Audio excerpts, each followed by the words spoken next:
Olá, meu amigo, minha amiga, feliz com a oportunidade de estarmos juntos mais uma vez. Meus votos de muita paz a todos, um abraço muito carinhoso, que Jesus possa amparar a todos vocês, as suas famílias, e que nós possamos atravessar estes tempos difíceis, armazenando experiência e também nos preparando para os tempos novos que virão. A mensagem espírita é uma mensagem de muita esperança, e nós sabemos que o nosso mundo caminha para uma realidade de mundo de regeneração que será melhor do que este que tem nos angustiado, tem nos afligido. Então, vamos aproveitar o tempo, apesar do distanciamento social, para que a tecnologia nos aproxime e nos permita essa troca de ideias tão salutar. Nós estamos aqui no espaço virtual da União Espírita Cristã, sempre uma casa que nos acolhe e que tem feito um trabalho tão extraordinário na divulgação do Espiritismo. Neste estudo de hoje, nós queremos examinar uma fala de Jesus. Jesus disse: "Não se turbe o vosso coração. Credes em Deus, crede também em mim." E precisamos situar essa fala no contexto da mensagem que Jesus trouxe, percebendo a cronologia dos acontecimentos. O Evangelho de João, ele narra a vida pública de Jesus, no primeiro momento, até o capítulo 12, ele narra toda a ação de Jesus junto ao público, na orientação, na transmissão da Boa Nova que ele veio trazer. Então, nessa parte, da primeira parte do Evangelho, tem a conversa de Jesus com Nicodemos, tem a conversa dele com a mulher samaritana, tem os discursos que ele faz para o povo em geral, tem os fatos prodigiosos das curas, da multiplicação dos pães e dos peixes, toda essa parte em que Jesus contacta o povo e estabelece com aquele pessoal que estava ali acompanhando a sua atividade, o roteiro novo de identificação da Terra como uma morada de aprendizado em que podemos desenvolver os potenciais que trazemos para nos aproximarmos de Deus, da nossa destinação de espíritos rumo à plenitude de ser.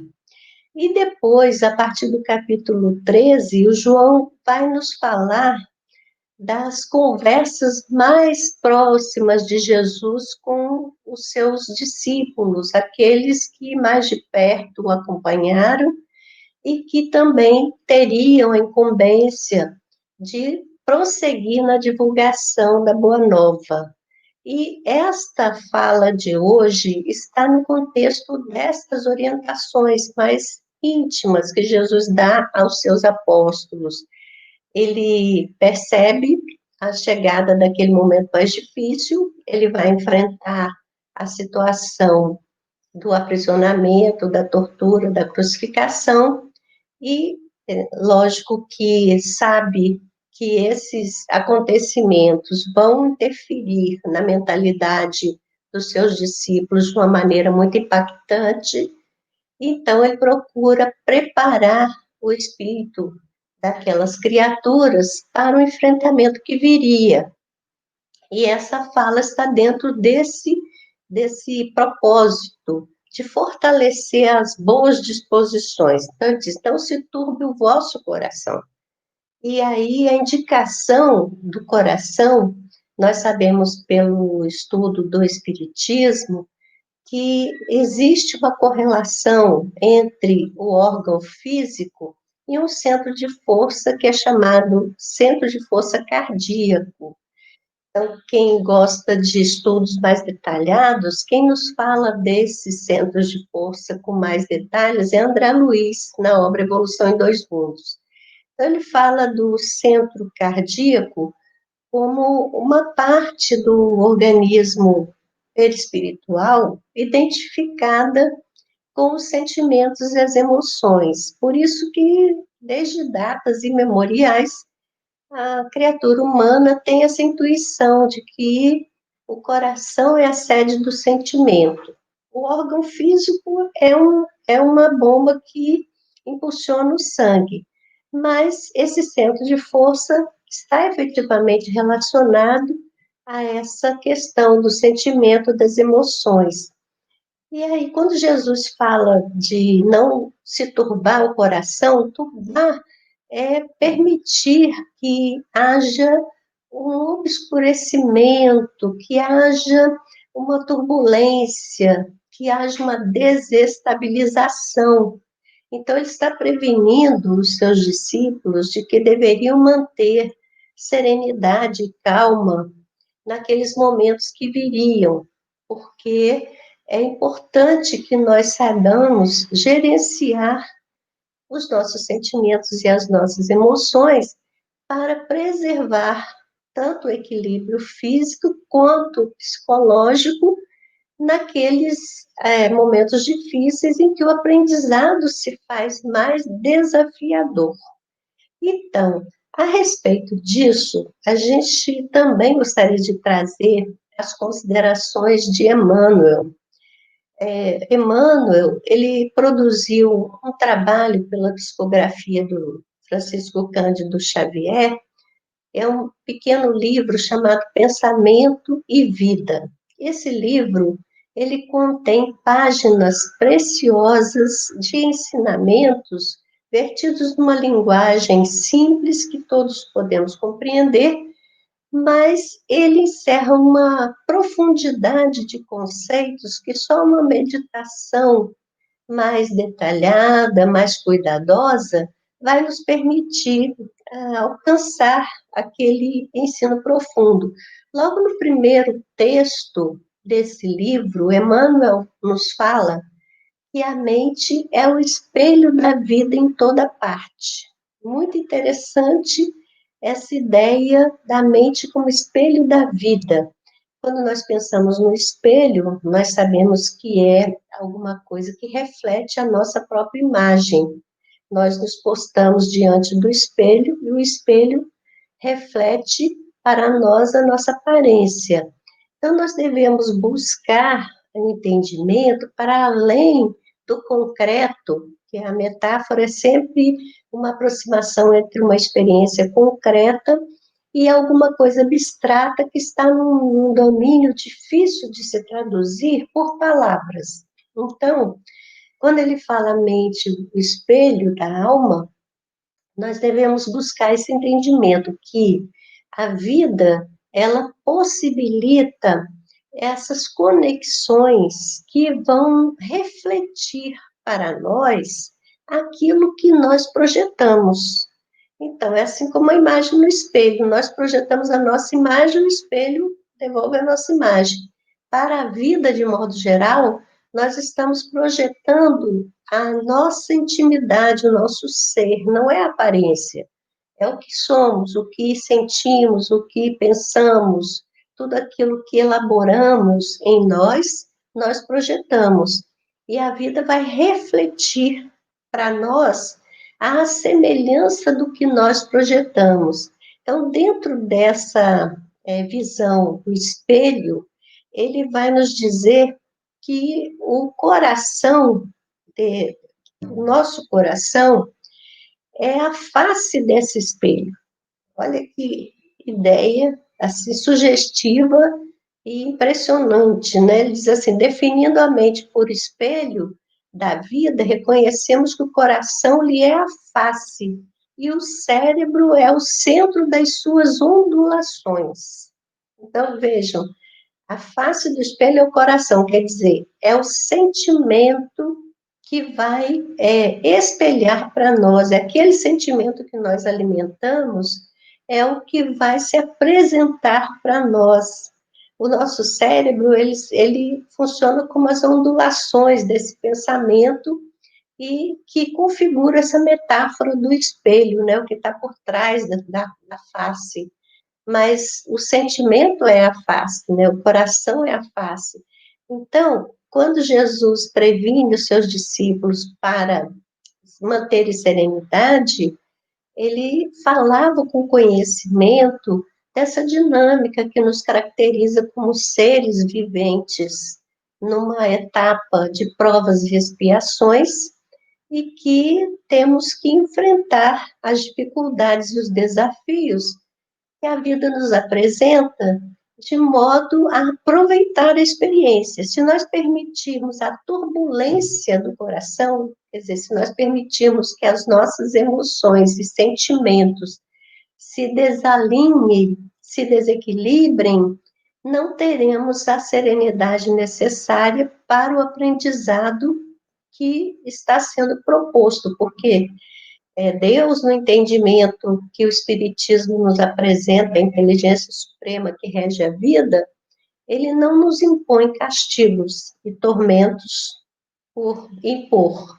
Nós sabemos que tudo que nos acontece representa a colheita de um passado, da semeadura já feita, e representa o desafio do momento para o aprendizado necessário.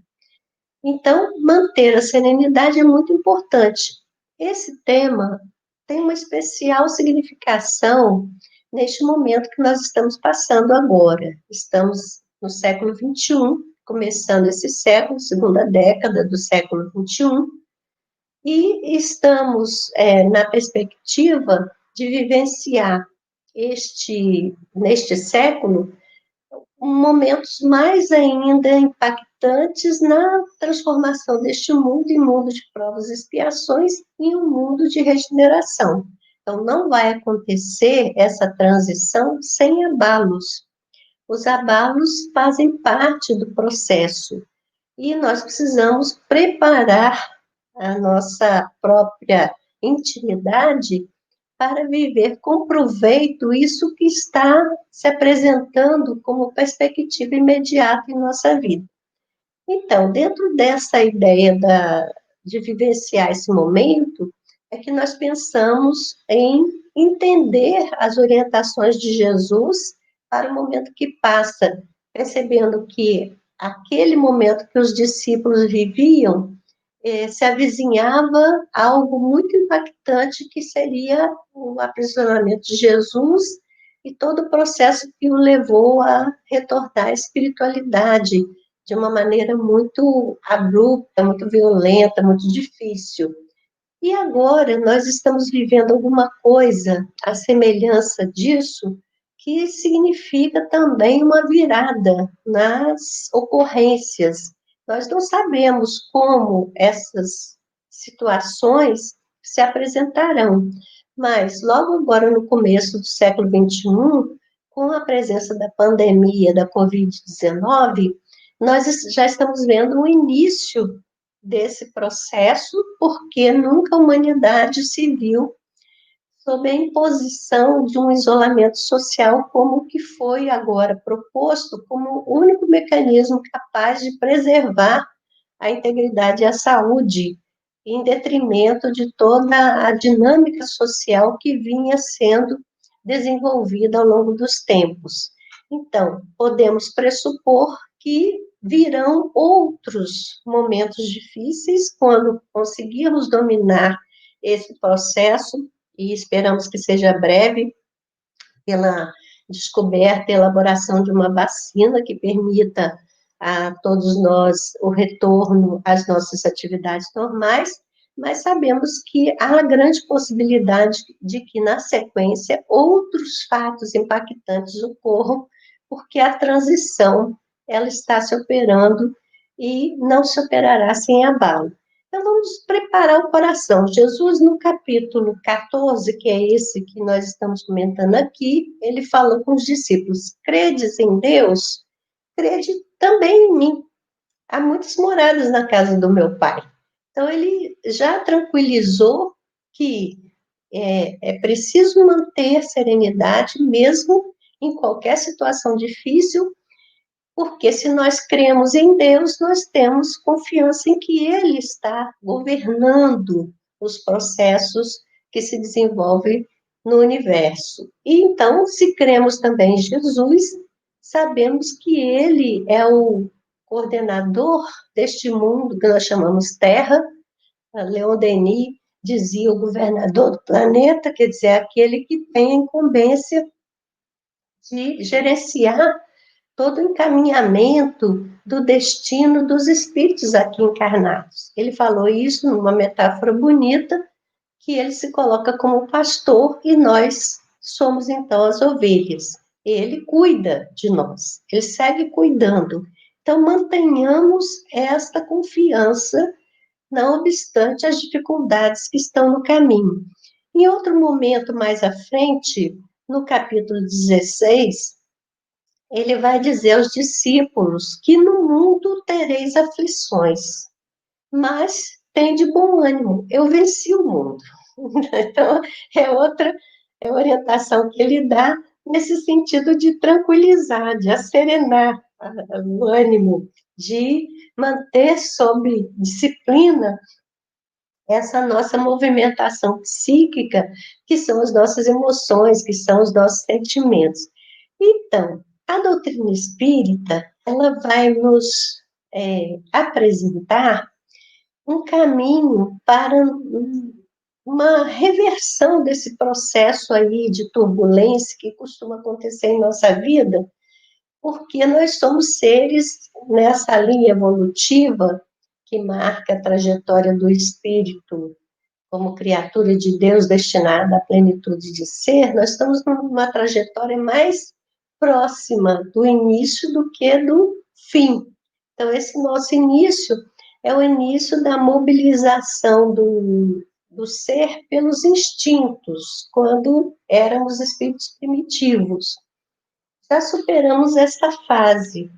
Então, estamos na fase de uma estrutura já social dentro da civilização, da produção cultural, não é mais o instinto que nos move, nós já caminhamos no desenvolvimento dos nossos sentimentos, das nossas emoções, mas permanecemos distantes da meta, que a meta é quando o sentimento do amor vai prevalecer na sua totalidade, governando o ser psíquico. Então, Jesus vem ensinar isso, ele vem ensinar a desenvolver esse potencial de amor que nós temos. Quando chegarmos a esse ponto, as coisas não vão nos abalar, tanto como nos abalam neste momento que nós estamos vivendo. Então, se nós queremos nos preparar para o aprendizado necessário, a doutrina espírita tem os indicativos necessários para o nosso aprendizado e o nosso exercício. Primeiro, ela nos diz que todo o sofrimento está vinculado a uma imperfeição que nós ainda não corrigimos. E toda vez que corrigirmos a imperfeição, automaticamente eliminamos o sofrimento correlato.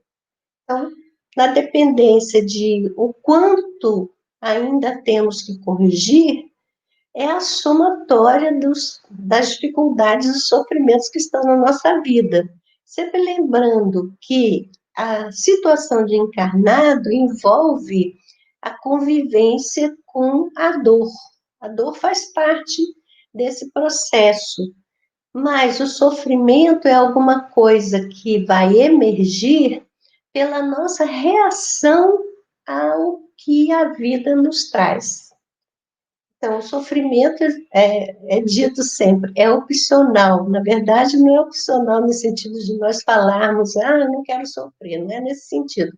É no sentido de que a atitude psicológica que nós tomamos diante de uma circunstância, diante de uma contingência, vai nos envolver num quadro de sofrimento que não ocorreria se nós encarássemos a situação de um outro ponto de vista.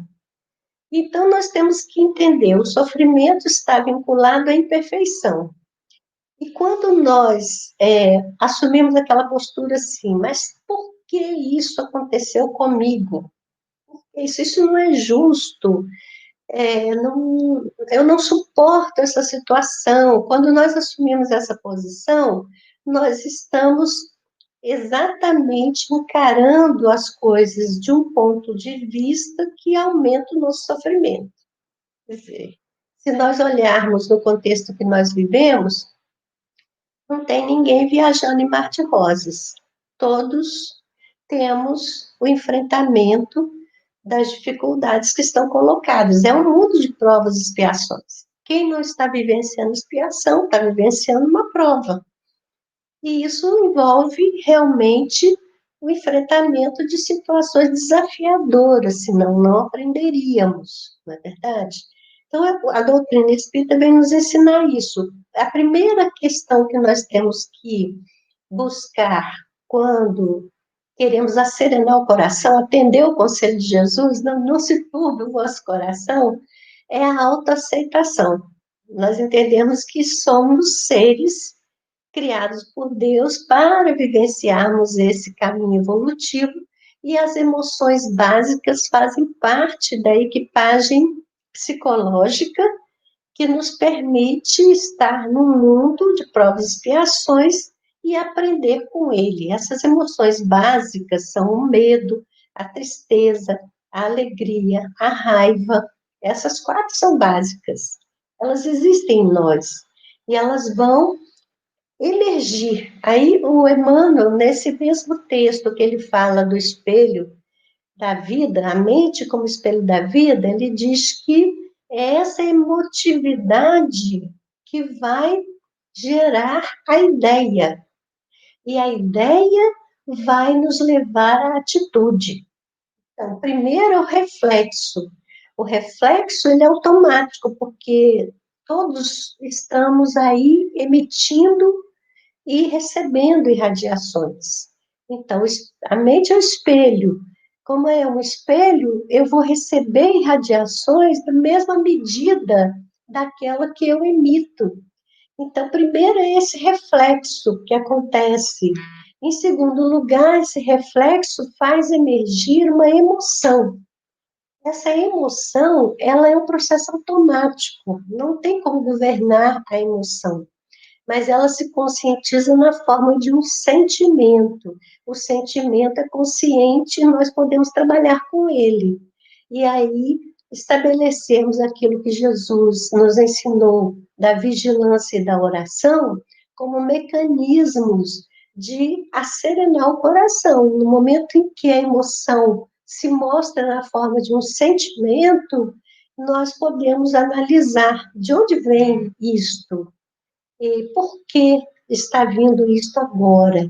E, pelo mecanismo da vigilância, impedir que esse pensamento se fixe, porque se ele se fixar, nós vamos continuar essa troca de energia, reforçando esse tipo de movimentação da nossa parte, o que não vai nos ajudar.